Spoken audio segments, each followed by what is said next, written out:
రెండు అవతారాల్లో కనిపించనున్న మహేష్ బాబు. ఈ వీడియోని పూర్తిగా చూడండి. మా ఛానల్ని లైక్ చేయండి, షేర్ చేయండి, సబ్స్క్రైబ్ చేయడం మర్చిపోకండి. ప్రిన్స్ మహేష్ బాబుతో దర్శకుడు రాజమౌళి తెరకెక్కిస్తున్న సినిమా SSMB 29.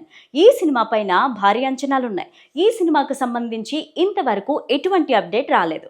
గ్రాఫిక్స్ మాత్రం వైరల్ అవుతోంది. సినిమా అప్డేట్స్ కోసం ఆడియన్స్ ఎంతగానో వెయిట్ చేస్తున్నారు. కానీ రాజమౌళి మాత్రం సైలెంట్ గా తన పని తాను చేసుకుపోతున్నాడు. ఇటీవలే రాజమౌళి ఎడారి ప్రాంతంలో తిరుగుతున్న ఫోటో షేర్ చేయడంతో మహేష్ బాబు సినిమా కోసం లొకేషన్ సెర్చ్ చేస్తున్నట్లుగా క్లారిటీ వచ్చింది. కనీసం ఇలాగైనా అప్డేట్ ఇచ్చారంటూ అభిమానులు ఆనందం వ్యక్తం చేస్తున్నారు. ఈ నేపథ్యంలో సినిమాకి సంబంధించిన ఓ ఇంట్రెస్టింగ్ న్యూస్ చక్కర్లు కొడుతోంది.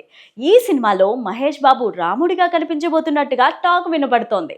మహేష్ బాబు రాజమౌళి కాంబోలో రూపొందుతున్న సినిమా స్టోరీకి రామాయణానికి పరోక్షంగా ఓ లింక్ ఉందని ఇన్సైడ్ వర్గాల టాక్. ఈ సందర్భంలో మహేష్ బాబు రాముడి అవతారంలో కనిపించబోతున్నాడట. వారణాసిలో ఈ కీలక సన్నివేశాలు చిత్రీకరణ జరుగుతుందని కొందరు అంటుంటే, మరికొందరేమో హైదరాబాద్ శివార్లో కాశీ సెట్ నిర్మిస్తున్నారని చెబుతున్నారు.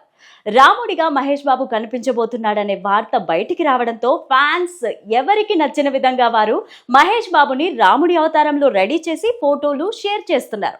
ఇదిలా ఉంటే మహేష్ బాబు మేనల్లుడు అశోక్ గల్లా నటిస్తున్న దేవకీనందన వసుదేవ సినిమాలో మహేష్ బాబు కృష్ణుడి పాత్రలో నటిస్తున్నారంటూ గత కొద్ది రోజులుగా వార్తలు వినిపిస్తున్నాయి.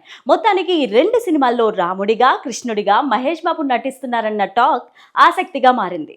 SSMB 29 సినిమాకు ఇండోనేషియాకు చెందిన ఓ అమ్మాయిని హీరోయిన్ గా తీసుకున్నారని సమాచారం. ఫిబ్రవరి నుంచి రెగ్యులర్ షూటింగ్ మొదలు కాబోతోందని తెలుస్తోంది.